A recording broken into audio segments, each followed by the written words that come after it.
आदाब, good morning, अस्सलाम वालेकुम। आप सबको हमारी तरफ से हो इस वक्त, और आप इस प्रोग्राम देख रहे हैं जी सलाम जे के गुलिस्तान न्यूज़ का मॉर्निंग शो। और आज का मॉर्निंग शो लेकर मैं हूं आपका मेज़बान इशफा गौहर, और मेरे साथ नई दिल्ली स्टूडियो में मौजूद हैं गौहर कुछ है।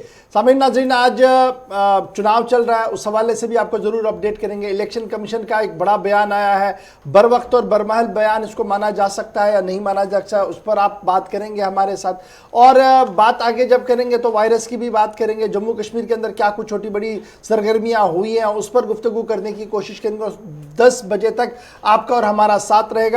टीवी पर आप हमें लगातार देख रहे हैं, सोशल मीडिया प्लेटफॉर्म का भी ज़रूर इस्तेमाल कीजिएगा। फेसबुक, ट्विटर, इंस्टाग्राम के साथ साथ हमारी ऑफिशियल वेबसाइट पर ज़रूर आइएगा, जहां पर आप हमारी नशियात को देख सकते हैं और घर बैठे उस नशियात को दुनिया भर तक पहुंचा भी सकते हैं। तो ये सारी चीज़ें हैं जहां पर आप और हम बात करेंगे। और तकरीबन 9:35 का जब वक्त होगा तो आप और हम दोबारा मिलेंगे ऑनलाइन, यानी फ़ोन लाइन्स हमारी खुल जाएंगी। आप और हम बराह रास्त बात करेंगे, आपकी आवाज़ को हुकूमती इदारों तक पहुँचाने की भी कोशिश की जाएगी इंशाल्लाह। तो बढ़ते हैं जी आगे। आज खबरों की शुरुआत जो है वो ज़रा चुनाव से करते हैं, क्योंकि आज चुनाव है और चुनाव से कबल बयानात भी सामने आए हैं। चुनाव और बयान इंतहाई अहम है, ज़रा देखिएगा कि बड़ी खबर क्या कुछ है।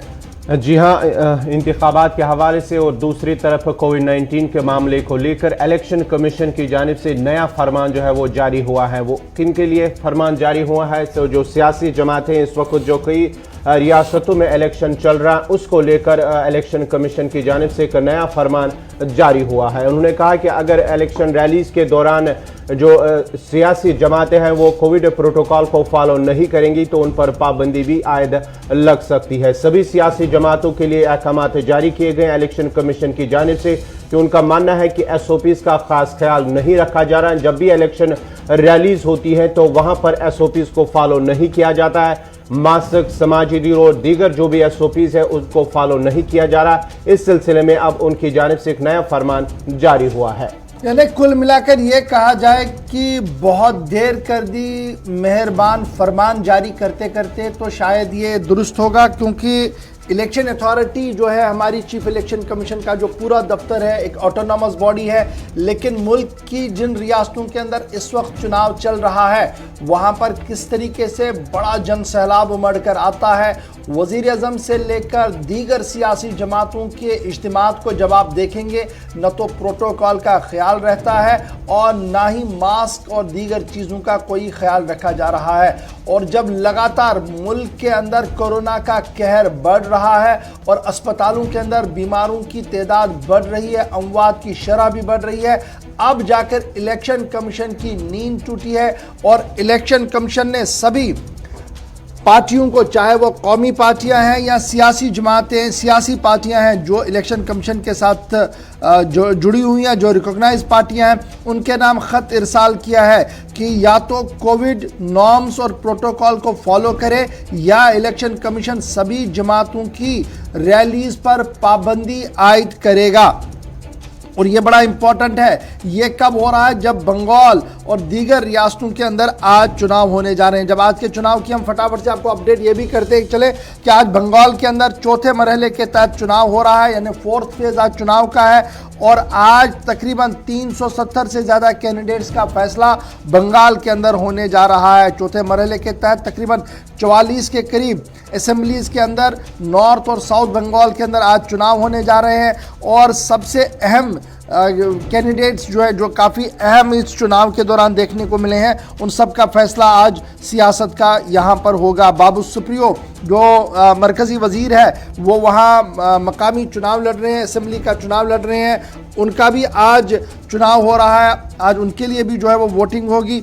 उसके साथ साथ कई और छोटे बड़े नाम ऐसे हैं, चाहे वो TMC से है या दीगर जमातों से है, उनको लेकर जो है वो आज वोटिंग हो रही है। और तकरीबन 370 से ज़्यादा कैंडिडेट मैदान के अंदर है। चौथे मरहले की वोटिंग हो रही है। और सुबह से लेकर अभी तक अगर हम देखें तो लोगों की एक बड़ी कतार जो है वो वोटिंग स्टेशंस के बाहर नज़र आ रही है, पोलिंग स्टेशंस के बाहर नज़र आ रही है।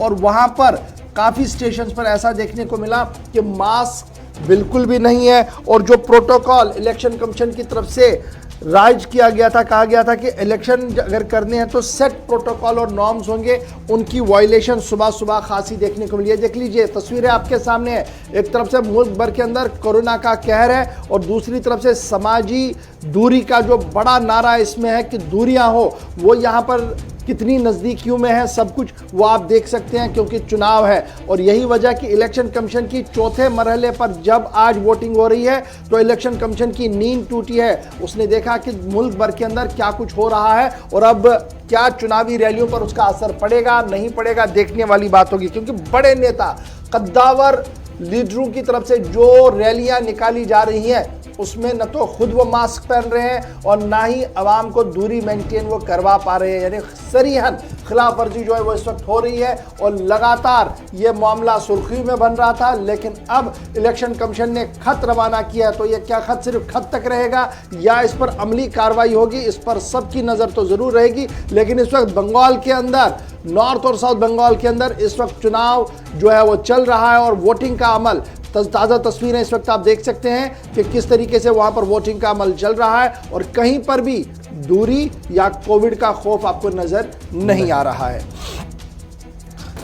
चलिए जी, ये तो थी इलेक्शन को लेकर खबर, क्योंकि अभी चुनाव चल रहा है, दिन में क्या कुछ होगा आपको और भी अपडेट वहां से जरूर करेंगे। लेकिन बढ़ते हैं आगे, बात जरा एलएसी करते हैं, क्योंकि एलएसी की बात करना भी इंतहाई जरूरी है। हिंद और चीन के बीच, यानी भारत और चीन के बीच एलएसी पर तनाव है लद्दाख के ऊपर, और लद्दाख के अंदर इस तनाव को, तातुल को खत्म करने के लिए, तनाव को खत्म करने के लिए कल 11वें दौर का इजलास हुआ है। और ये 11वें दौर का इजलास सुबह 10:30 बजे शुरू हुआ, जो रात देर गेर तक जारी रहा है। ताहम न तो चीन की तरफ से और ना ही भारतीय फौज की तरफ से कोई बयान जारी कर दिया गया है। ताहम बावसूख जराया से, जो करीबी जराया है वजारत खारजा के अंदर, उनकी तरफ से यह जरूर कहा गया है कि हिंद चीन बातचीत जो है वो मस्बत अंदाज में आगे बढ़ रही है और कई अहम पहलुओं पर गुफ्तगू हुई है, जिसमें बहुत जल्द एक बड़ा फैसला भी हो सकता है। जाना लाइन ऑफ एक्चुअल कंट्रोल के मामले पर कल 11वें दौर की मीटिंग हुई है। कमांडर सतह की मीटिंग हुई है चशूल के मकाम पर 10:30 बजे के करीब दोनों फौजी कमांडरों के दरमियान वहां पर मिले हैं, बातचीत हुई है। और बातचीत को लेकर जो है जो दीगर मामलात, कई अहम मामलात हैं जहां पर अभी फौजी इनखला नहीं हुआ है, वहां पर भारत की जानिब से जो जरा से खबर आ रही है कि उस पर जोर दिया गया है कि वहां से फौजी इनखला हो। अगर हम बात करेंगे पिछले जो 10वां और 9वां दौर की, जो 9वें दौर की जो मीटिंग हुई है और 8वें दौर की मीटिंग, वहां पर फौजी इनखला को लेकर बातचीत हुई है और बातचीत के बाद ही कई अहम मकामात पर फौजी इनखला, दोनों तरफ से फौजियों को हटाया गया और साथ ही साथ जो जंगी सामान नस्ब किया गया था दोनों मुल्कों के दरमियान, उसको भी हटाया गया। अब जो कई अहम मामलात हैं जिन पे फौजी हटाना अभी बाकी है, उस पर जोर दिया गया है भारत की जानिब से। जब ये कल मीटिंग हुई, काफ़ी देर तक जो है ये दोनों फौजी कमांडरों के दरमियान मीटिंग चली है। सुबह 10:30 बजे से रात देर गए तक का इजलास हुआ है। ताहम सरकारी तौर पर कोई बयान जारी नहीं हुआ। उम्मीद लगाई जा रही है कि आज सरकारी तौर पर मुश्तरका बयान जो है वो जारी ज़रूर किया जाएगा, लेकिन बावसूख ज़राए से मालूम हुआ है कि काफ़ी बड़ी पेशरफ्त हुई है और दोनों तरफैन के बीच जो घंटों तक मुज़ाकरात चली है, उसमें इस बात पर इत्तेफाक किया गया है कि मुज़ाकरात ही वाहिद मसले का हल है, इसलिए मुज़ाकरात जारी रहेंगी और जो फौजी इनखला लगातार किया जा रहा है उसको भी आगे बढ़ाया जाएगा। तो भारत और चीन के बीच 11वें दौर की बातचीत, और बातचीत के बाद जो ज़राया से हमारे पास खबर है वो ये है कि मस्बत अंदाज में इस वक्त मुज़ाकरात को आगे बढ़ाने में दोनों तरफैन की तरफ से दिलचस्पी है और दोनों ने इस बात पर हामी भी भर ली है। तो लाइन ऑफ एक्चुअल कंट्रोल की खबर हम आपको बता रहे थे। अब ज़रा बढ़ते हैं आगे, आपको बताते हैं कि आलमी इदारा सेहत WHO बरहमी क्यों है और उनकी बरहमी किस बात को लेकर है और क्यों उनका बड़ा बयान सामने आया है। पूरी दुनिया के अंदर कोरोना वायरस तेजी के साथ फैल रहा है और वो छोटे बड़े मुल्क जहां पर आज तक कोरोना की काफी कम लहर देखने को मिल रही थी, अब वहां तेजी के साथ कोरोना का दबाव और कोरोना का फैलाव जो है वो देखने को मिल रहा है। और यही वजह है कि WHO के सरबराह और उनके सरबराह की तरफ से जो बयान सामने आया है वो शॉकिंग बयान है। उनका मानना है कि वैक्सीनकारी जिस तरीके से वैक्सीन के निज़ाम को बांटने का सिलसिला था और अक़वाम मुत्तहिदा ने जो हद मुकर्रर की थी उस हद की पामाली हो रही है और उस हद को पूरी तरह से नहीं लिया जा रहा है। वैक्सीनकारी को लेकर बड़ा बयान WHO की तरफ से सामने रखा गया है और WHO ने इस बयान को इसलिए मैं अहमियत के साथ मानता हूं क्योंकि WHO का मानना है कि पूरी दुनिया के अंदर वैक्सीन अभी नहीं पहुंच पा रही है और गरीब आदमी तो दूर, गरीब मुल्कों के अंदर अभी वैक्सीनकारी का अमल शुरू तक नहीं हुआ है। कुल मिलाकर 87% लोग जो 700 मिलियन डोजेस कोरोना वायरस के दिए गए हैं उनमें सबसे ज़्यादा लोग जो है वो उन मुल्कों के अंदर लोग हैं जो इंतहाई मजबूत है, यानी रिचेस्ट कंट्रीज जो है, यानी जिनके पास पैसा है, जो एफोर्ड कर सकते हैं। 700 मिलियन डोज में से 87% वो आबादी है जिन्हें अभी तक ये पैसे, जिन्होंने अभी तक वो वैक्सीनकारी का अमल आगे बढ़ाया है। और जब आप इसको और देखेंगे, उन्होंने जो डाटा जारी किया है उनका मानना है कि हर 4 में से 1 आदमी, जो अमीर मुल्कों में से हर 4 में से 1 आदमी को कोविड-19 वैक्सीन मिला है, जबकि गुर्बत की सतह से नीचे ज़िंदगी बसर करने वाले लोग, जो गरीब देश है, गरीब मुल्क है, वहाँ पर 500 में से 1 आदमी को मिला है। एक जगह पर 4 में से 1 आदमी है जो औसतन मुल्क हैं, जिनके पास पैसा है, रिसोर्सेज है, और जो गरीब मुल्क है वहाँ पर 500 में से सिर्फ 1 आदमी तक अभी तक ये कोरोना वायरस का टीका जो है वो मिला हुआ है। ये वायरस, ये जो इंजेक्शन का सिलसिला है ये चल रहा है और ये इम्बैलेंस जो है ये ग्लोबल डिस्ट्रीब्यूशन इम्बैलेंस है और इस इम्बैलेंस को दुरुस्त करने के लिए खाका WHO की तरफ से खींचा गया था, जिस खाके की अमल दरामद नहीं कर रहे हैं कई मुल्क। अब ये कई मुल्कों का जब नाम सामने आया तो उनका मानना है कि बाज़ाब्ता तौर पर WHO ने कोवैक्स के लिए एक जामिया हिकमत अमली तरतीब दी थी कि एक मुनज़्ज़म तरीके से गरीब तर मुल्क के लिए भी और अमीर से अमीर मुल्क तक भी ये वैक्सीन पहुँचे और हर सिस्टम के लोगों तक ये वैक्सीनकारी का अमल जाए। उसमें काफ़ी मुश्किलें दरपेश आ रही हैं क्योंकि अब मुख्तलिफ मुल्कों की तरफ से खुद ही वैक्सीन बांटने का सिलसिला शुरू किया गया है और ये उस अमली मुआहिदे की खिलाफ वर्जी है जो WHO की तरफ से किया गया है। अब ये बयान कहां पर हैमर कर रहा है और क्या कुछ कह रहा है, आप इसकी वजाहत खुद देख लीजिएगा। लेकिन बड़ा सवाल जो इस वक्त है कि जब दुनिया भर के अंदर दूसरा साल चल रहा है, वायरस का कहर है, तो हर 4 में से 1 आदमी अमीर मुल्क में वायरस से मुकाबला करने के लिए इस टीके को लगा चुका है, जबकि गरीब में से हर 500 में से 1 आदमी, यानी जो गरीब मुल्क है, हर 500 में से 1 आदमी लगाया है। तो यही वजह है कि WHO ने कहा है कि वैक्सीन इम्बैलेंस हो रहा है और इस इम्बैलेंस को करने में कई मुल्कों का एक कलीदी रोल है। वो आज खुद वैक्सीन आपस में बांट रहे हैं, जिसकी वजह से जो गरीब मुल्क है वहां तक वैक्सीनकारी का अमल अभी तक भी नहीं जा पा रहा है। एक तरफ से ये बयान आया है और दूसरी तरफ से आलमी इदारे सेहत का मानना है कि जिस तरीके से नई लहर सामने आ रही है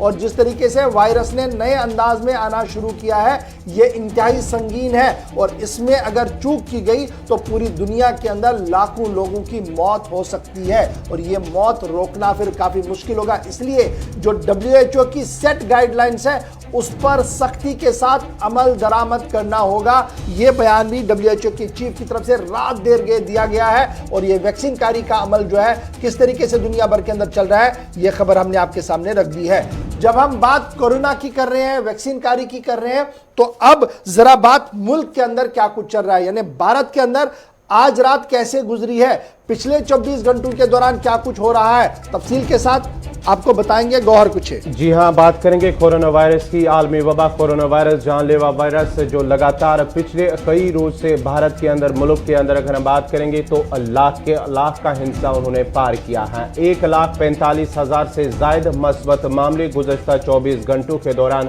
दर्ज हुए हैं और मुल्क में गुज़श्ता 24 घंटों के दौरान 1,35,000 के साथ साथ ही जो है 780 अफराद की मौत भी वाक़या हुई है। उसके साथ साथ ही अगर हम बात करेंगे तो दिल्ली के गंगाराम हॉस्पिटल में 37 डॉक्टर जो है वो कोरोना पॉजिटिव हुए हैं। और साथ साथ दिल्ली की बात करेंगे तो दिल्ली सरकार की जानिब से 115 के करीब जो प्राइवेट निजी अस्पताल हैं उन्हें हिदायत दी गई है कि वो कोविड पॉजिटिव पेशेंट्स के लिए जो मखसूस उनके लिए 50% रिजर्व बेड जो है या रूम जो है उनके लिए रखे जाए। ये दिल्ली सरकार की जानिब से। आप इससे अंदाज़ा लगाया जा सकता है कि मुल्क के अंदर या मुख्तलिफ शहरों के अंदर किस तरह की सूरत हाल बनी हुई है। सबसे ज़्यादा मुतासिर जो इस वक्त मुल्क के अंदर है वो महाराष्ट्र है, जहाँ पर सबसे ज़्यादा कोविड पॉजिटिव केसेज जो है वो सामने आते हैं। उसके साथ साथ ही कई अहम शहर हैं जहां पर जो है कोविड मस्बत मामले सामने आए हैं। मुख्तलिफ शहरों के अंदर भी नाइट कर्फ्यू, दिल्ली के साथ साथ महाराष्ट्र और दीगर कई अहम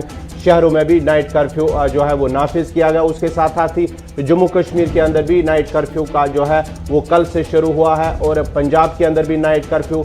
और मुल्क के अंदर जिस तरह से 1,45,000 लगातार 4 रोज के 1,03,000, 1,15,000, 1,26,000, 1,31,000 कल की बात करेंगे और आज जो है 1,45,000 से ज्यादा कोविड मस्बत मामले सामने आए हैं। बड़ी खबर हम आपको बता रहे हैं कि कोरोना का कहर किस तरीके से मुल्क के अंदर चल रहा है। 1,35,000 नए केसेस सामने आए हैं, 1,35,000 और 780 लोगों की मौत पिछले 24 घंटों के दौरान हुई है। इसलिए इसको बहुत हल्के से ना लीजिएगा। आप ज़रूर रैलियां देखेंगे, आप ज़रूर बड़े बड़े इज्तिमा देखेंगे और आपके दिल में ये ख्याल आएगा वहाँ नहीं तो यहाँ क्यों। अब बहुत ही एहतियात बरतने वाले उमर अब्दुल्ला का हाल देखिए, कोरोना पॉजिटिव है इंजेक्शन लगाने के बावजूद। अब इंजेक्शन का क्या हाल है थोड़ी देर में वो वजाहत भी आपके सामने रखूंगा क्योंकि बड़ी इंपॉर्टेंट बात है। लेकिन जब हम दिल्ली की बात करें, गौर ने आपको बता ही दिया कि दिल्ली इंतजामिया ने 115 अस्पतालों के लिए हुक्मनामा जारी कर दिया कि 50% अस्पताल को खाली रखा जाए, रिजर्व रखा जाए कोविड पेशेंट्स के लिए और साथ साथ 50% आईसीयू बेड्स को भी खाली रखा जाए। हालात इस तरीके के बन रहे हैं, नंबर 1। नंबर 2, लद्दाख का फटाफट से आपको अपडेट बता दूं, 116 नए positive cases union territory Ladakh के अंदर आए हैं। अगरचे 60 से ज़्यादा केस शिफायाब होकर, मरीज शिफायाब होकर वापस भी चले गए हैं, ताहम हालात जो है ज़्यादा बेहतर। छोटी सी आबादी लद्दाख, दूर दूर रहने वाला लद्दाख, वहां पर 116 नए केस सामने आए हैं। अब जरा वैक्सीन के हवाले से क्या कुछ लोग कह रहे हैं, आलमी इदारे के बाद जो माहिरीन मुल्क भर के अंदर है उनका क्या कुछ मानना है, क्योंकि काफ़ी अफवाहों के बीच खबर यह है कि वैक्सीन लगाया तो मौत वाक़या हुई। कुछ इस तरीके की खबरों के बीच अब वजाहत भी सामने आई है और वजाहत देने वाले इदारे जो हैं वो इंतहाई हसास और अहम है। पोस्ट वैक्सीन इफेक्ट और डेथ्स के बारे में कहा गया कि कुल मिलाकर उन जो आंकड़ा 29 मार्च तक सामने आया है, 180 लोगों की मौत हुई है। 180 लोगों की मौत हुई। कितने करोड़ लोगों को वैक्सीन लगा? 4 करोड़ से ज़्यादा लोगों की वैक्सीन कार्यक्रम मुकम्मल हो चुका था और उन करोड़ों में 180 लोगों की मौत हुई है। और ये जब डाटा मैं आपके सामने रख रहा हूँ, ये मुल्क की सबसे टॉप एजेंसी जो है adverse event following immunization, AEFI जो कमेटी है जिसके जिम्मे इम्यूनाइजेशन का हर काम रहता है, तो AEFI का मानना है कि 180 लोगों की मौत हुई है। अब ये मौत क्या वैक्सीन से हुई है, ये सवाल पैदा होता था। तो AEFI की तरफ से ये कहा गया कि इन 180 अमवात को जब बगौर देखा गया तो 100% ये कहना कि वैक्सीन से हुआ है शायद ये दुरुस्त नहीं है, क्योंकि वैक्सीन का कोई उतना बड़ा एडवर्स इफेक्ट अभी तक सामने नहीं आया है। और फिर एक मोहतात अंदाजे के मुताबिक 40,000 के करीब लोगों को अलहदा तौर पर भी रिसर्च के अंदर रखा गया जहां पर उनके खिलाफ, जहां पर उनके लिए कोई भी एडवर्स इफेक्ट नहीं था। तो एक बात ये बड़ी इंपॉर्टेंट थी, मैंने आपको कहा कि हसास इदारा मुल्क का है adverse events following immunization committee, AEFI की रिपोर्ट मैंने आपको बता दी। उसके बाद ये जो डेथ हुई है, क्या ये वैक्सीन से हुई और क्या ये अनसेफ है? लगातार हमारे जम्मू कश्मीर में भी ये माना जा रहा है कि क्या ये अनसेफ है। तो AEFI जो दुनिया भर के इदारे इस पर नजर रखे हुए हैं, क्योंकि हर मुल्क का अपना AEFI होता है, लेकिन भारत के अंदर चूंकि वैक्सीन कारी बड़ी तेजी के साथ चल रहा है, जो फिगर सामने आ रहे हैं, अगरचे सियासी जमातें इसको और भी एंगल से देख रही हैं, लेकिन यह कहना बहुत ज्यादा जरूरी है कि एडवर्स इफेक्ट अभी तक नहीं दिखा है। नंबर 1, AEFI का जहां तक सवाल है, उसने साफ कर दिया कि कोरोना मुखालिफ वैक्सीन, कोविड-19 वैक्सीन जो है ये भारत के अंदर बिल्कुल भी सेफ है। और जिस तरीके से अनसेफ की बातें बताई जा रही है, ब्लड क्लॉटिंग या दीगर तरीके से, उन इदारों ने, यानी उन मुल्कों के इदारों ने भी अब इसकी वजाहत और क्लियरेंस दे दी है। तो ये मामला है जी बड़ा इंपॉर्टेंट, क्योंकि अफवाहें, खबरें और तज्जिए जो है वो तरह तरह से लोग करते हैं, और फिर ये भी माना जाता है कि नीम हकीम होता है जी खतरे जान। इसलिए मैं कोई अपनी बात आपको कभी नहीं बताता हूँ स्टूडियो में आकर, हम रिसर्च से इक़्तिबासात लेते हैं और उन्हीं पर बात करते हैं। तो मैंने आपके सामने 2 बातें रख दी कि वायरस से मरे कितने लोग, कैसे मरे, उस पर एक बात, और क्या ये इंजेक्शन लगाने के बाद सब कुछ ठीक रहता है तो नॉर्मल रहता है। अब बहुत सारे लोग कल से ये कह रहे हैं, देखिए उमर ने तो वैक्सीन लगाया फिर भी कोरोना पॉजिटिव हुए। जनाब, आलमी इदारे सेहत की रिपोर्ट्स को खंगाल कर देखिए, और जिन लोगों ने इस रिसर्च में हिस्सा लिया उनका क्या मानना है। उनका मानना है कि वैक्सीन लगाने के बाद हफ्तों लगते हैं आपके अंदर सिस्टम को डेवलप होने में, और जब आप दूसरा वैक्सीन लगाएंगे उसके बाद भी आपको थोड़ा सा वक्त लगे, तब जाके अंदर आपके वो सिस्टम डेवलप होगा जो इससे लड़ेगा। और दूसरी बड़ी बात कि आप पर हमला नहीं होगा, ये किसी जगह नहीं लिखा गया। इसके बाद भी कोविड हो सकता है, लेकिन कोविड की वो शिद्दत नहीं होगी कि आप ICU पर, वेंटिलेटर पर जाएंगे। शिद्दत कम होगी, रूटीन में जिस तरीके से जुकाम, नज़ला होता है, फीवर होता है, उसी तक ये महदूद रहेगा।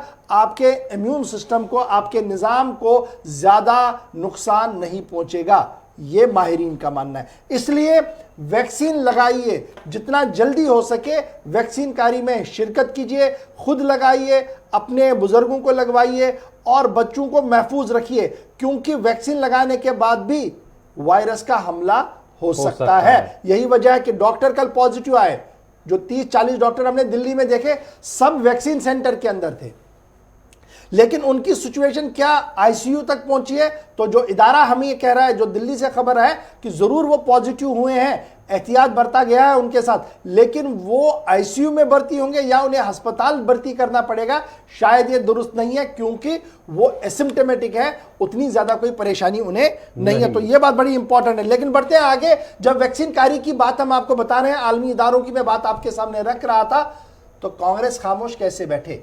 कांग्रेस के राहुल की तरफ से खत लिखा गया है। जी हाँ, वैक्सीन के मामले पर राहुल गांधी ने जो है वज़ीर आज़म नरेंद्र मोदी को एक खत लिखा है। वैक्सीन की तकसीमकारी पर उन्होंने सवाल उठाए हैं। मुल्क के कई रियासतों में वैक्सीन की कमी की जो शिकायतें मौसूल हो रही थी, उसको लेकर राहुल गांधी ने वज़ीर आज़म को एक खत लिखा है। आपको बता दें कि महाराष्ट्र और दीगर कई अहम शहरों में वैक्सीनेशन की अदम दस्तियाबी को लेकर जहाँ कई तिबी मराकज़ वहाँ पर बंद रहे। कल भी हमने देखा है कि वहाँ पर तिबी मराकज़ के बाहर बोर्ड लगे हुए हैं कि वहाँ पर जो है वैक्सीनेशन टीकाकारी नहीं होगी, क्योंकि वहाँ पर वैक्सीन की कमी है, वैक्सीन मौजूद नहीं है। उसको लेकर कल अब राहुल गांधी ने वज़ीर आज़म नरेंद्र मोदी को एक खत लिखा है वैक्सीनेशन की कमी को लेकर, और कहा है कि जो अदम दस्तियाबी हैं तिबी मराकज़ों में, अस्पतालों में, उस कमी को दूर किया जाए। लेकिन दूसरी तरफ अगर हम बात करेंगे तो कल भी वज़ीर दाखिला अमित शाह ने एक प्रेस कॉन्फ्रेंस के दौरान कहा कि वैक्सीनेशन की कमी की शिकायतें जो मिल रही हैं वो कहीं ना कहीं झूठ है, उस पर जो हकीकत से वो कहीं दूर है, क्योंकि उन्होंने कहा कि अस्पतालों के अंदर वाफिर मकदार में वैक्सीनेशन का स्टॉक जो है वो रखा गया है। राहुल गांधी ने 3 सफ़ात पर मुश्तमिल खत लिखा है, जो उन्होंने बहसती member parliament from Kerala Wayanad लिखा है, और उसमें उन्होंने कहा कि एक बार फिर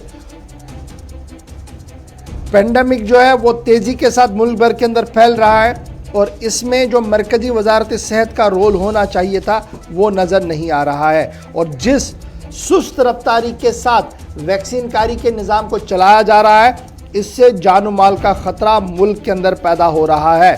और उन्होंने मांग की है कि इस वैक्सीन कारी पर जो हदें मुकर्रर की गई हैं, उन हदों को हटाया जाए और सबके लिए ये वैक्सीन कारी को लाजमी करार दिया जाए। और दूसरी बड़ी बात, जो प्रोक्योरमेंट ऑफ वैक्सीन है, जिसके लिए 35,000 करोड़ रुपया स्टेट गवर्नमेंट्स को कहा गया है कि जनरेट करने के लिए, उस पर भी नजरसानी की जाए। ये राहुल गांधी ने अपने खत में लिखा है। तो खत का जवाब कल ही वैसे मरकजी वजीर सेहत की तरफ से दिया गया था, जब उन्होंने आंकड़े दिए कि वैक्सीन की कमी कहीं पर भी नहीं है, दिल्ली से खबर आई। लेकिन जब ग्राउंड जीरो पर आपने रिपोर्ट्स देखी, चाहे आपने JK 24/7 पर हमारी जो सिस्टर चैनल है वहाँ पर देखा होगा, या हमने भी अपनी रिपोर्ट में दिखाया था कि बहुत सारे वैक्सीन सेंटर्स ऐसे हैं जहाँ पर बाज़ाब्ता तौर पर बोर्ड लगाया गया कि वैक्सीन अवेलेबल नहीं है, आप नेक्स्ट टाइम पर आइए। तो ये भी चल रहा है, एक तरफ से बयान है, एक तरफ से ग्राउंड रियलिटी है। कहीं ना कहीं जो सियासत इसके अंदर है, उस सियासत से दस्तबरदार होकर हमने मुल्की सतह पर इंसानियत के दायरे में रहकर इसको हल करना होगा। ये बहुत बड़ी बात है। लेकिन बढ़ते हैं जी आगे, फटाफट से आप जरा जम्मू कश्मीर की हाल भी आपके सामने रख दें, क्योंकि वायरस की बात हो रही है, तो वायरस को लेकर जम्मू कश्मीर के अंदर क्या कुछ चल रहा है वो भी बड़ी बात है। जी गौर। जी हाँ, जम्मू कश्मीर की बात करेंगे तो पिछले 24 घंटों के दौरान 808 नए मस्बत मामले दर्ज किए गए हैं, जबकि इस वायरस के साथ ही मजीद 4 अफराद की मौत भी हुई है। और उसके साथ ही नाइट कर्फ्यू जो कल बाज़ाब्ता तौर पर LG इंतजामिया की जानिब से पहले ऐलान किया गया था, उसके बाद ही कल बाज़ाब्ता तौर पर 10 बजे से लेकर सुबह 6 बजे तक कर्फ्यू जो है, नाइट कर्फ्यू जम्मू के अंदर भी हमने देखा है कि किस तरह से पुलिस की जानिब से ऐलान किया गया था। 10 बजे जब शुरू हुआ नाइट कर्फ्यू, उसके साथ ही लोगों को कहा गया है कि वो एहतियात बरते और साथ ही साथ 10 बजे के बाहर ही वो घूमने फिरने से परहेज करे। 3 रोज के बाद अगर हम बात करेंगे, जम्मू कश्मीर के अंदर तकरीबन 2455 मामले सामने आए हैं और 299 मामलात के साथ श्रीनगर कल भी सरफहरिस्त रहा है। जम्मू कश्मीर के अंदर इस वक्त जो है श्रीनगर में सबसे ज्यादा केसेस, मस्बत केसेस सामने आते हैं। उसके साथ साथ ही अगर हम बात करेंगे तो जम्मू यूनिवर्सिटी के अंदर 26 पॉजिटिव केसेस सामने आए हैं। HOD के साथ साथ ही 26 पॉजिटिव मामले सामने आए हैं। 56 यानी कि 56 जो है सयाह, उन्हें जो है अस्पतालों में भर्ती किया गया है। और साथ ही साथ अगर हम बात करेंगे तो 4 जो है अमवात हुई हैं। उसके साथ ही 2000 का हिंसा पार करके तकरीबन 2025 के करीब जो है अमवात की तादाद जम्मू कश्मीर के अंदर पहुंच गई है। जम्मू कश्मीर के अंदर कोरोना का कहर, और ये तस्वीरें जो आप इस वक्त टीवी पर देख रहे हैं, ये जम्मू से आई हैं। रात को 10 बजे वहाँ से कर्फ्यू का निफाज कल से अमल में लाया गया था, और किस तरीके से सिक्योरिटी एजेंसियां कर्फ्यू को नाफिज करने के लिए कोशिशों में लगी हुई थी। वहीं पर इसी तरीके की तस्वीरें जो है वो कल वादी कश्मीर के मुख्तलिफ इलाकों से भी सामने आई। लेकिन बड़ी बात, मैंने कल भी कहा था कि न तो जम्मू के अंदर और ना ही कश्मीर के अंदर नाइट लाइफ है उतनी जितनी शायद प्रोजेक्ट की गई है। कश्मीर के अंदर तो सिफर के बराबर है। जम्मू के अंदर ज़रूर 11-12 बजे तक आप रेस्टोरेंट्स के अंदर जा सकते थे, कुछ खा पी सकते थे, लेकिन कश्मीर के अंदर शाम 7-8 बजे के बाद नाइट लाइफ आपकी 100% ख़त्म हो जाती थी। अगर थोड़ी सी रौनक कहीं रहती थी वो डल के आसपास रहती थी, वो भी तब जब सयाह बहुत ज़्यादा आते थे। लेकिन फिलहाल अब नाइट कर्फ्यू लगाया गया और इस पर तरह तरह के मीम्स भी बन रहे हैं, गौर तरह तरह की तबसरे जो है वो मुख्तलिफ लोग लिख रहे हैं कि जनाब कोरोना डर गया दिन में, अब रात में भी कर्फ्यू ज़्यादा हो गया तो अब ये भागेगा जी पूरे जम्मू कश्मीर से। बहरहाल अपनी अपनी बातें हर जगह है, लेकिन कोरोना का वायरस 808 का इजाफा हुआ है, 4 लोगों की मौत हुई है, और इस भी 56 सयाह अस्पताल में भर्ती करने पड़े हैं। जब मैं आपसे कह रहा हूँ कि 56 सयाह भर्ती करने पड़े हैं, तो ये भर्ती क्यों करने पड़े?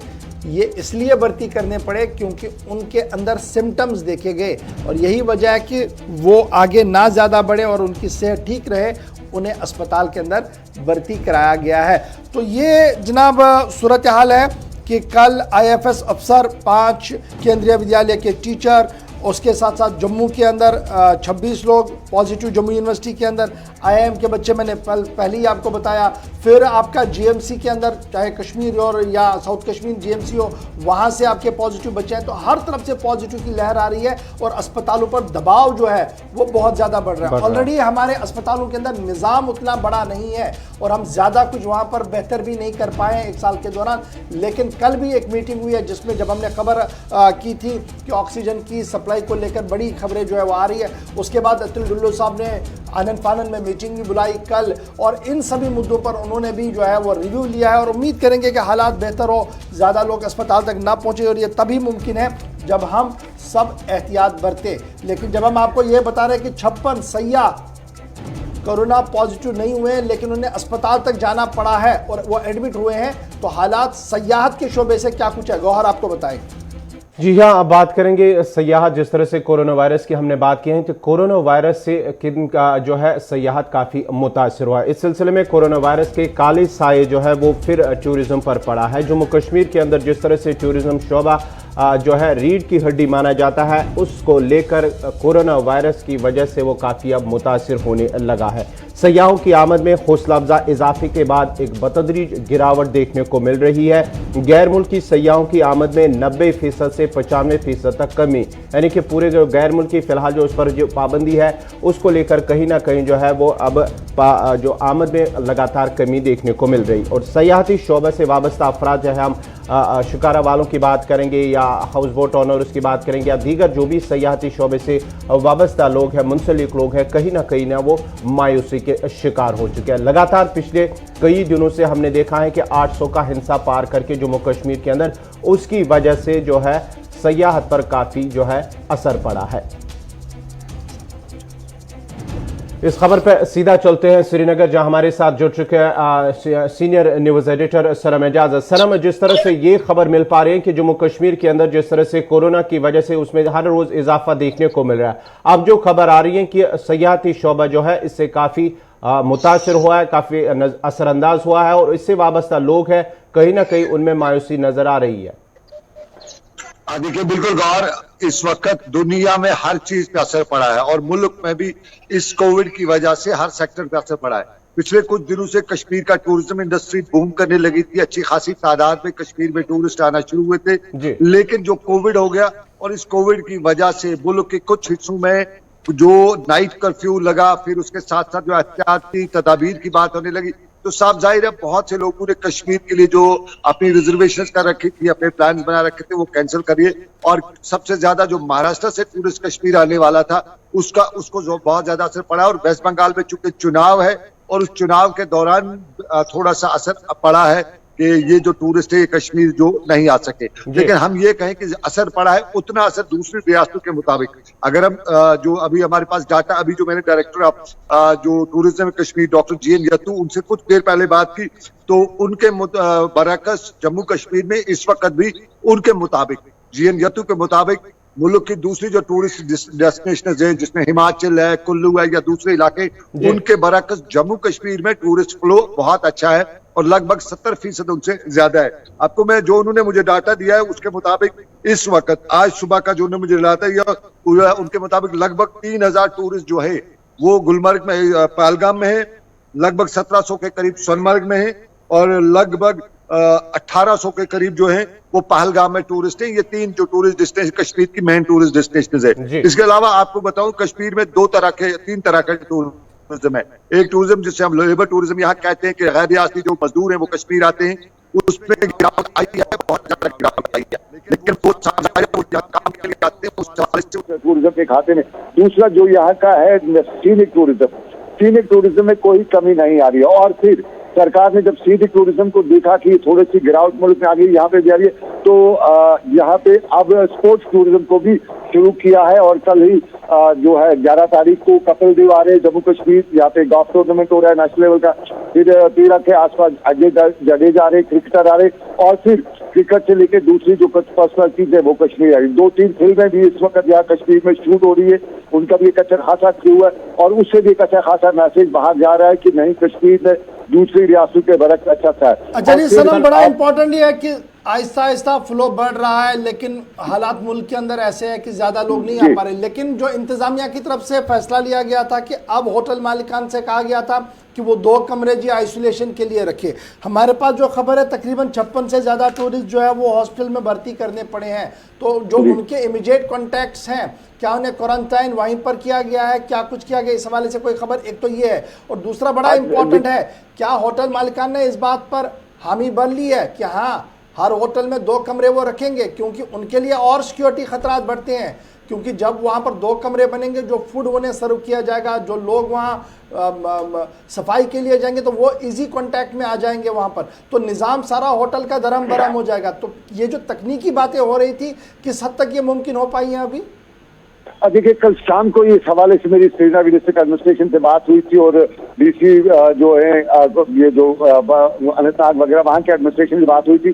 तो जहाँ जहाँ टूरिस्ट के हवाले से उन्हें इस तरह के इकदाम उठाने, खासतौर पर होटलों में 2 कमरे, तो ये हर होटल वाले के लिए ऑर्डर्स निकाले गए कि वो 2 कमरे अपने रिजर्व रखें, ताकि अगर उनके होटल में कोई भी आदमी पॉजिटिव हो जाता है तो जो पॉजिटिव होगा उसको नेचुरल सी बात है उसको हॉस्पिटल शिफ्ट किया जाएगा सोल्यूशन, लेकिन उसके साथ वाले जो लोग होंगे उनको इस हवाले से, चूंकि ट्रेसिंग ट्रैकिंग जो मामला है उसको रखते हुए उस 2 कमरों में रखा जाएगा। तो उसमें जो इंतजामिया है उनकी बातचीत मुकम्मल हो चुकी है और लगभग कहीं न कहीं उस नतीजे पे, क्योंकि सारे इस वक्त इस जमेले में फंसे हुए हैं, हर कोई चाहता है कि इसमें मुसीबत हो ना, तो कहीं न कहीं कॉपरेशन भी अच्छा खासा मिल रहा है। पहले थोड़ी सी आनाकानी की थी होटल मालका ने, लेकिन अब वो इस चीज पे मुतफिक हो गए हैं कि हाँ, अगर ऐसी कोई सिचुएशन आती है उनके 2 कमरे रिजर्व रहेंगे और वो इनके लिए नहीं है। और फिर इंपॉर्टेंट बात गौर ये है कि उतना कश्मीर में होटल इंडस्ट्री अच्छी खासी बनी हुई है, इंफ्रास्ट्रक्चर अच्छा खासा है, और फिर लेकिन टूरिस्ट फ्लो है नहीं, तो यूजुअली होटल में कमरे खाली ही है आजकल, कोई इतनी बड़ा ऑक्यूपेंसी उनमें नहीं है, तो इसलिए होटल मालिकान को कोई परेशानी नहीं हो रही है कि 2 कमरे वो दे दे।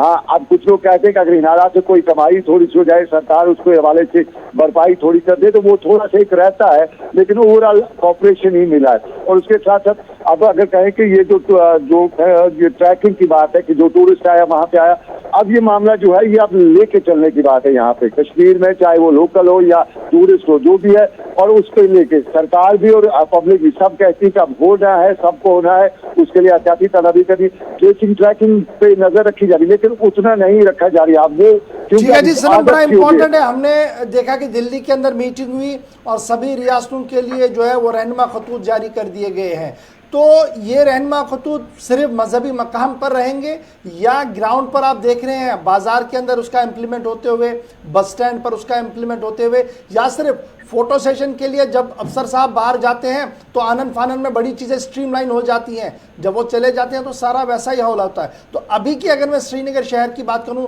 सब्जी मंडी की बात करूं, फ्रूट मंडी की बात करूं, बस स्टैंड की बात करूं, प्रोटोकॉल कितना फॉलो हो रहा है? देखिए गौर, अगर मैं जो देखा है पिछले 3 दिनों से, क्योंकि पहले नहीं था, लेकिन पिछले 3 दिनों से प्रोटोकॉल से लेकर जितनी भी गाइडलाइंस एसओपीज है उसका 100% तो नहीं होता है, लेकिन कह सकते हैं कि 90% के आसपास हो रहा है। हर कोई ख्याल रख रहा है, हर कोई बात कर रहा है, यानी हर कोई कह रहा है कि हाँ यार, कुछ लोग कहते हैं कि यार ये ड्रामा है कोविड, लेकिन फिर अगर ड्रामा एक जुबान से कहते हैं लेकिन दूसरे हाथ से वो एहतियाती तदाबीर जो वो करते हैं, क्योंकि शक है उनके दिमाग में कि कहीं में सच ना हो, ये जो लोग ड्रामा कहते हैं। ओवरऑल ये कह सकते हैं कि 90% इस वक्त कश्मीर वैली में लगभग इस कोविड के एसओपीज पे ख्याल रखा जाता है, पूरी तरह से रखा जाता है। हाँ, 10% के तरह लोग हैं जो कहीं न कहीं मन चले भी है, कहीं न कहीं उनकी बाकी कुछ मजबूरियां भी है, लेकिन ओवरऑल हम कह सकते हैं कि लोगों में एक तो डर भी है और उसके साथ साथ लोगों में सेंस ऑफ जो रेस्पॉन्सिबिलिटी है वो भी देखने को मिल रहा है। तो दोनों तरह के लोग हैं और दोनों तरह से इस सारे पे काम किया जाता है। बहुत बहुत शुक्रिया सनम एजाज श्रीनगर से ज्वाइन करने के लिए, क्योंकि 808 का फिगर अलार्मिंग फिगर होता है और हर दिन जब 1 का इजाफा हो मौत में तो ये और ज़्यादा अलार्मिंग होता है, क्योंकि पिछले 24 घंटों के दौरान 4 की मौत हुई है। और जब आप मुतासरीन की तादाद देख रहे हैं तो इसमें साबिक वज़ीर आला से लेकर यूनिवर्सिटी का प्रोफेसर, तालिब इल्म, ताजिर, सहाफ़ी और साथ साथ सयाहत पर आए हुआ वो शख्स भी है जिसे शायद वहम गुमान में भी ये ना होगा कि वो कोरोना पॉजिटिव श्रीनगर आते आते हो जाएगा। छोटे से ब्रेक के लिए रुक रहे हैं, ब्रेक के उस पर आएंगे तो आपको बताएंगे बड़ी खबर कि जेल में सुरंग कहां पर और कैसे, ब्रेक के बाद।